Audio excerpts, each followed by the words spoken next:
새아침의 말씀입니다.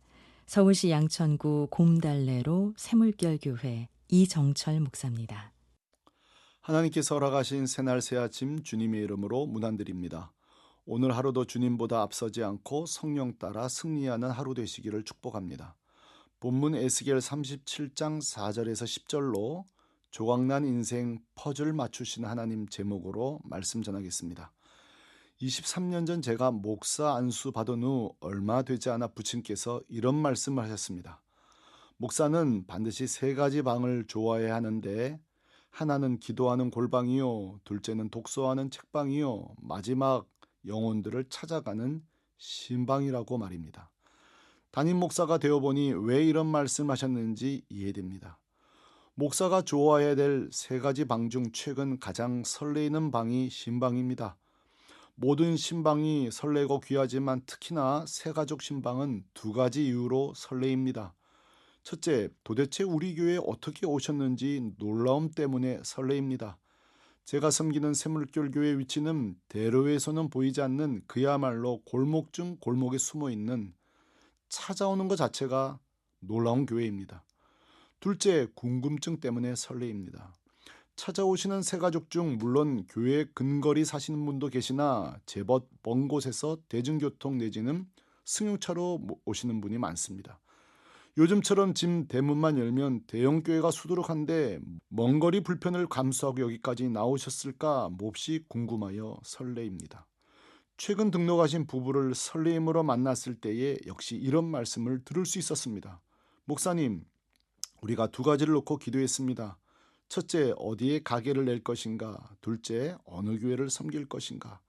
기도하는 부부셨기에 절박한 기도와 발품을 팔아 목 좋은 서울 몇 곳과 세종시 등 이곳저곳 탐방하는데 가려고 했던 길은 열어주지 않으시고 계속 기도하는 중 마치 퍼즐이 맞춰지듯 하나님께서 신묘막측하게 이 장소의 가게로 새물교회로 인도하셨다고 말입니다.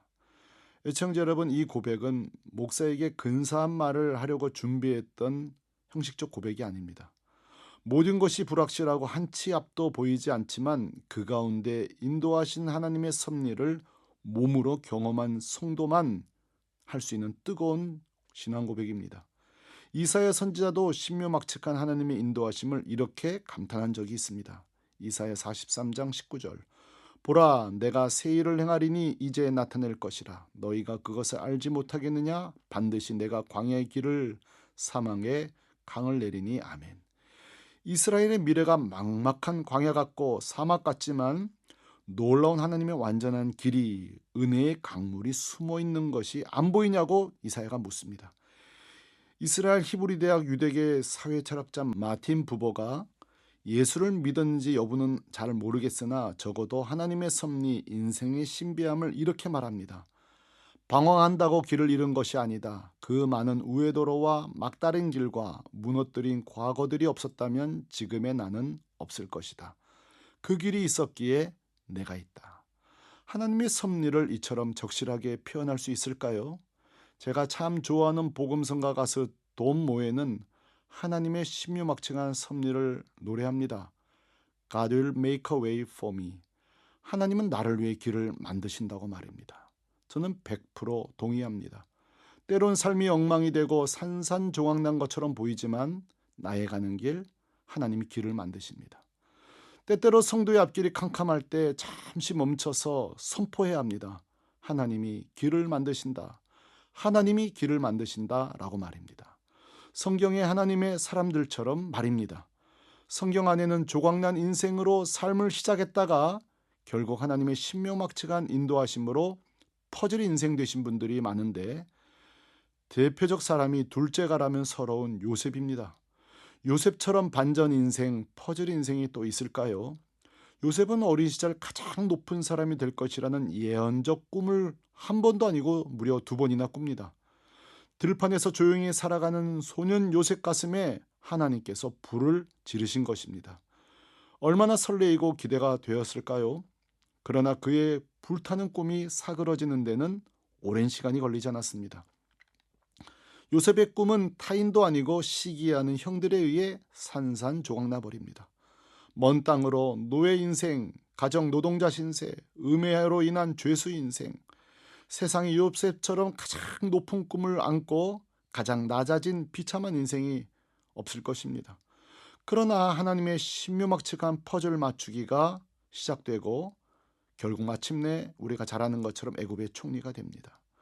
하나님의 신묘막측함을 형들을 훗날 만나 선포하는 장면은 창세기 45장의 클라이막스입니다. 5절, 당신들이 나를 이곳에 팔았다고 근심하지 마소서, 한탄하지 마소서. 하나님이 생명을 구원하시려고 나를 당신들보다 먼저 보내셨나이다. 아멘. 이 말을 듣고도 경계를 풀지 않는 형들에게 다시 한번 큰소리칩니다. 7절, 하나님이 큰 구원으로 당신들의 생명을 보존하고 당신들의 후손을 세상에 두시려고 나를 당신들보다 먼저 보내셨나니 그런즉 나를 이리로 보낸 이는 당신들이 아니요 하나님이시라. 아멘. 특별히 하나님의 신묘막측한 퍼즐 맞추기가 가장 잘 드러난 사건은 예수님의 십자가 사건입니다. 구약의 모든 성경의 초점은 오실 메시아 예수님에게 집중되어 있습니다. 왕이든 선지자든 제사장이든 누구든 영원히 쇠하지 않는 왕, 선지자, 제사장, 하나님 메시아를 기다렸습니다. 그러나 충격 중에서도 이런 충격이 또 있을까요? 메시아가 아주 평범한 목수의 아들로 올 줄 누가 알았겠습니까? 대도시 중소도시도 아닌 누추한 베들레헴 나사렛에서 나올 줄 누가 알았겠습니까? 미혼모라는 사회적 비난을 받을 것이 명백한데 처녀 마리아에게 잉태될 줄 누가 알았겠습니까? 세계 복음화를 위해 기껏 선택한 제자가 어천 어부일 줄 누가 알았겠습니까? 가는 곳마다 인기가 급상승이신 예수님이 급작스럽게 십자가에 처형될 줄 누가 알았겠습니까? 예수님의 구원의 역사치고는 너무도 허술하고 무모하고 무질서해 보입니다. 그러나 그것은 인간의 무지일 뿐입니다. 하나님의 퍼즐 맞추기가 시작됩니다. 나사렛 땅에 오심은 구약 예언의 성취요, 동정녀 출생은 죄 없이 성령으로 잉태됨의 증거요, 무능한 제자들은 교만한 자가 아니라 약한 자를 쓰시는 교회의 원리요, 십자가 죽음은 예수님이 무능해서가 아니라 오직 피 흘림 없이는 죄사함이 없음을 대속의 죽음임을 증명되었습니다. 신묘막측한 구속의 퍼즐이 맞춰지는 순간입니다. 오늘 본문에서도 도저히 불가능해 보이는 이스라엘 회복 때문에 절망하는 에스겔이 등장하는데 하나님께서 에스겔을 조각난 마른 뼈로 가득한 공동묘지로 데려가 이렇게 질문하십니다. 3절, 인자의 이 뼈들이 능히 살 수 있겠느냐 하시기로. 아멘. 마른 뼈가 살 수 있다니 어찌 이치에 맞는 질문이겠습니까? 그러나 이것은 단순한 환상이 아니라 실제 이스라엘의 막막한 현실입니다. 그러나 하나님께서 에스겔에게 소망의 말씀을 하십니다. 5절, 주 여호와께서 이 뼈들에게 이같이 말씀하시기를 내가 생기를 너희에게 들어가게 하리니 너희가 살아나리라. 아멘. 그리고 놀라운 일이 벌어집니다. 7절, 이에 내가 명령을 따라 대언하니 대언할 때에 소리가 나고 움직이며 이 뼈 저 뼈가 들어맞아 뼈들이 서로 연결되더라. 아멘. 산산조각난 마른 뼈들이 마치 퍼즐처럼 맞춰지기 시작됩니다. 이것은 전혀 불가능해 보이는 하나님의 구속 역사가 온전히 회복될 것을 말씀하는 것입니다. 사랑하는 애청자 여러분, 때때로 내 삶과 미래의 계획이 도대체 무슨 의미가 있나 산산조각나 보일 때가 있습니다. 전혀 하나님의 섭리와 인도하심이 도무지 느껴지지 않고 무질서해 보일 때가 있습니다. 그러나 속지 마시기 바랍니다.